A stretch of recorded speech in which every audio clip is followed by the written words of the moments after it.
Praise the Lord. Amen.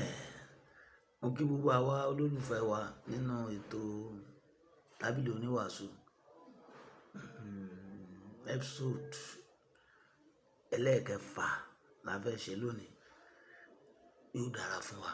Ẹ jẹ́ ká gbàdúrà. Orúkọ Jésù. Gba ọpẹ́ wa. Ẹ̀ṣẹ̀ Olúwa dáríjì. Gbogbo tẹ́ ẹ ti ń wò mí, tẹ́ ẹ ti ń gbọ́ mi.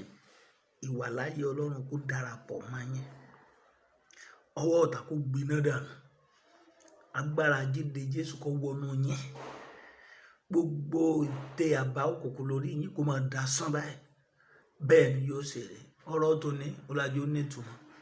Yóò wúlò fẹ́mi tí mo sọ àtàwọn tó ń gbọ́. Gbọ́ àdúrà Jésù Olúwa wa. Àmín. Ó ti dára fún wa. Mo ní pé kẹ́ ẹ máa bá wa share ẹ̀. Kì í share ẹ̀ kan wò ni. Ẹ máa share ẹ̀. Tẹ́ ẹ ṣe ń share yìí náà ṣe evangelism nìyẹn. Share yẹn kò ná yín ní nǹkan kan. Mo dẹ̀ ní kẹ́ ẹ máa wò wá lórí YouTube. Kẹ́ ẹ máa tẹ bọ́tìn subscribe yẹn. Wọn ò ní jáwó yín, kò ná yín ní nǹkan kan. So akànfẹ́ kọ́ wà viral. Káwọn èèyàn máa wò káàkiri. Kò tí ì tẹ́ wa lọ́rùn tó. Iye àwọn tó ń wò wá. Àbá ti gbé sí ìṣẹ́jú 10. Bóyá lónìí a fẹ́ ṣe bẹ́ẹ̀. A fẹ́ ká gbọ́ wa dáadáa. Lórúkọ Jésù a ó ra àánú gbà. Mo fẹ́ sọ̀rọ̀ nípa tábìlì oníwàásù. Ọ̀rọ̀ Sólómọ́nì ni mo fẹ́ sọ nípa ẹ̀ lónìí. Gbogbo wa la mọ ìtàn ọba Sólómọ́nì. Ọba alágbára ni. Olówó olókìkí. In fact, lọ títí ayérayé àti ilẹ̀ tó lè fẹ́yàwó Sólómọ́nì. Kò sẹ́ni tó lè bímọ Sólómọ́nì. Kò sẹ́ni tó lè ní àlè Sólómọ́nì. Kò sẹ́ni tó lè jẹ tí Sólómọ́nì ń jẹ. Yóò dára fún wa. Mo á rọ̀ wá lónìí pé àkòrí tòní ni pé ta ló fi ilẹ̀ fún? Bẹ́ẹ̀ ni. Gbogbo làálàá tó ń ṣe yìí. Gbogbo owó olówó tó ń jí yìí. Gbogbo olè tó ń jà yìí. Gbogbo ìmọ̀tara ẹni nìkan yìí. Gbogbo ohun tó kó jọ nínú èrú àti nínú ọ̀nà tó tọ́, ta ló fi ilẹ̀ fún? Ṣé rí kíní kan wà tí mo fẹ́ ká kíyèsí tí ènìyàn bá lè máa ronú nípa ọ̀la àti kíni yóò gbẹ̀yìn ayé ènìyàn. Ayé ọba ti dàbí ọ̀run. Mo ní bí kì í ṣe prayer lọ́lọ́ ni kí n máa ṣe fún wa ń bí. Àwọn tó mọ̀ mí dáadáa wà. Kì í ṣe àsọtẹ́lẹ̀ wòlíì ni. Olúwa ní kí n máa fi kìlọ̀ fún wa nípa ìwà ìṣe wa. Bọ́kàn wa ṣe ti jìnnà sọ́lọ́run. Ẹlòmíì ti jìnnà sọ́lọ́run jù. Ọkàn wa ò ṣe déédéé pẹ̀lú Ọlọ́run. Ayé yìí á ti mú bí ibi tí a ó wà títí láéláé. Sólómọ́nì sọ̀rọ̀ nínú ìwé oníwàásù orí 2 láti ẹsẹ̀ 18. Ó ní nítòótọ́ mo kórìíra gbogbo làálàá mi tí mo ṣe lábẹ́ ọ̀run. Nítorí tí èmi ò fi sílẹ̀ fún ènìyàn tí ń bọ̀ lẹ́yìn mi. 2:18 ni mò ń kà ó. Verse 19 wá sọ pé ta ni ó sì mọ̀ bí ọlọ́gbọ́n ni yóò ṣe tàbí aṣiwèrè. Síbẹ̀ òní yóò ṣe olórí iṣẹ́ mi gbogbo nínú èyí tí mo ṣe làálàá àti nínú èyí tí mo fi ara mi hàn ní ọlọ́gbọ́n lábẹ́ ọ̀run. Asán ni èyí pẹ̀lú. Bàbá Sólómọ́nì ń sọ pé ó lóun kórìíra torí mo kórìíra owó wà, góòdì wà, sílvà wà. Ṣùgbọ́n tí n bá kúrò tán, ẹ jẹ́ n sọ kankan fún yín. Ẹ gbé mo sọ pé àkòrí ni pé kí ni yóò gbẹ̀yìn gbogbo làálàá tó ń ṣe yìí. Bẹ́ẹ̀ jẹ́ tó mú àkòrí kan jáde ńbẹ̀ léyìí tí mo ẹsẹ̀ káyé. Ó ní làálàá tí mo ṣe lábẹ́ ọ̀run nítorí èmi ò fi sílẹ̀ fún ènìyàn tí ń bọ̀ lẹ́yìn mi. Ṣé tá bá lè máa ronú pé lẹ́yìn tá bá ti kúrò ní orí ilẹ̀ ayé ìtàn, a ní lẹ́tọ̀ọ́ sí 10 naira àbí 5 naira àbí ilé wa tó wà ní VI àbí mọ́tò wa kan a ní lẹ́tọ̀ọ́ sí láti wọnú ẹ̀ mọ́. Ọlọ́run láfi gbogbo ayé wa tẹ̀lé. Ṣé rí làálàá tó bá ń ṣe, ọrọ̀ tó ní, owó tó ní, tí ìbẹ̀rù Ọlọ́run bá ti kúrò ńbẹ̀, ó asán ni. Agbára tó ní, òkìkí tó ní, ipò tó wà, ọgbọ́n tó ní, ẹ̀bùn tó ní, tí ìbẹ̀rù Ọlọ́run ò bá ti sí, wèrè ni. Gbogbo téèyàn ó ṣe láyé, ìbẹ̀rù Ọlọ́run ló ṣe pàtàkì. Torí èèyàn ó kú ńbẹ̀ ńjọ́ kan. Ọ̀jọ̀gbọ́n ni. Ẹ wo arábìnrin wa kan tó sùn láìpẹ́ yìí kí Olúwa kó tu àwọn òbí wọn nínú. Tí wọ́n fi reverse pa ní Air Force office yẹn.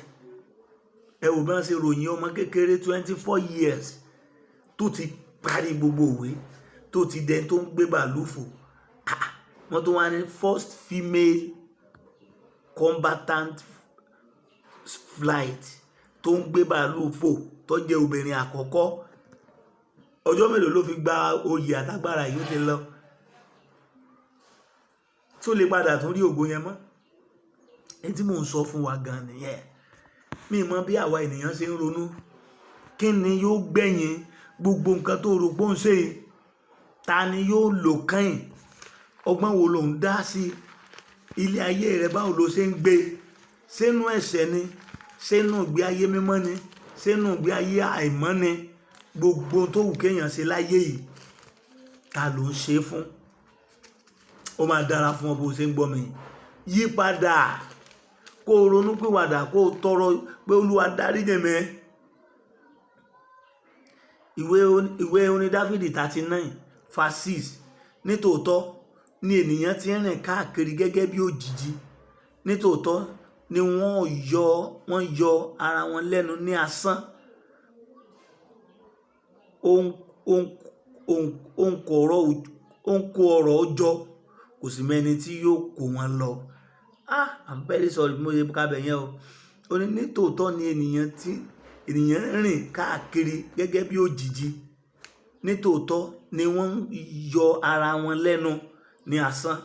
Ó ń kó ọrọ̀ jọ, kò sì mẹ́ni tí yóò kó wọn lọ. Kò mẹ́ni tí ó kó wọn lọ. Owó ẹlòmíì ti rà sí báǹkì níbi tí ti ń kó jọ. Kò sí family tó benefit lára ẹ̀. Ọ̀tọ́jú ilé, ọ̀tọ́jú ọmọ, ọ̀tọ́jú ẹ̀gbọ́n, gbogbo ṣe ayé rẹ̀ bí apalọ̀ ló ń parí ẹ̀ sí. Ó ń ṣe làálàá lórí tí ó máa bàjẹ́. Ẹlòmíì ò ní retí ọ̀la. Ẹlòmíì pé ó ń ṣe làálàá lórí asán. Kò mẹ́ni tí ó kó lẹ́yìn tó ti kú òtán. Kò mẹ́ni tí yóò kó. Ọlọ́run Ísírẹ́lì yóò ràn yín lọ́wọ́. Àdúrà yín á gbà. Ipa òkùnkùn ayé ò ní ká yín. Ẹ yí padà sí Ọlọ́run. Gbogbo làálàá tá à ń ṣe ẹjọ́ ọmọ níwọ̀n. Ẹ fi bẹ̀rù Ọlọ́run kún. Táìmù tó yẹ kó wà ní church, táìmù tó yẹ kó wà ní iṣẹ́, wà ní iṣẹ́. Gbogbo tó lè mú kí Ọlọ́run kó gbóhùn rẹ, òní kó máa ṣe. Torí gbogbo ẹ̀ náà pátápátá àṣelẹ̀ ni. Bàbá wa Òjó Adé orin kan, wọ́n ní àṣelẹ̀ làṣedé bá. Ohun tó bá ṣe o, wà gbèrè rẹ̀. Àṣelẹ̀ làṣedé bá. Ohun téèyàn bá ṣe yóò gbà. Wá Olúwa ní ìgbà ìwé rẹ, nígbà tí ọjọ́ ibi kò tíì dé. Àdúrà rẹ yóò gbà. Ẹ rántí o, gbogbo wàhálà tá à ń ṣe, gbogbo níbo la padà parí ẹ̀ sí. Ẹni tó bá ti rìnrìn àjò wá sáyé tí ó bá padà sọ́dọ̀ Ọlọ́run, òun ló tòṣì jù.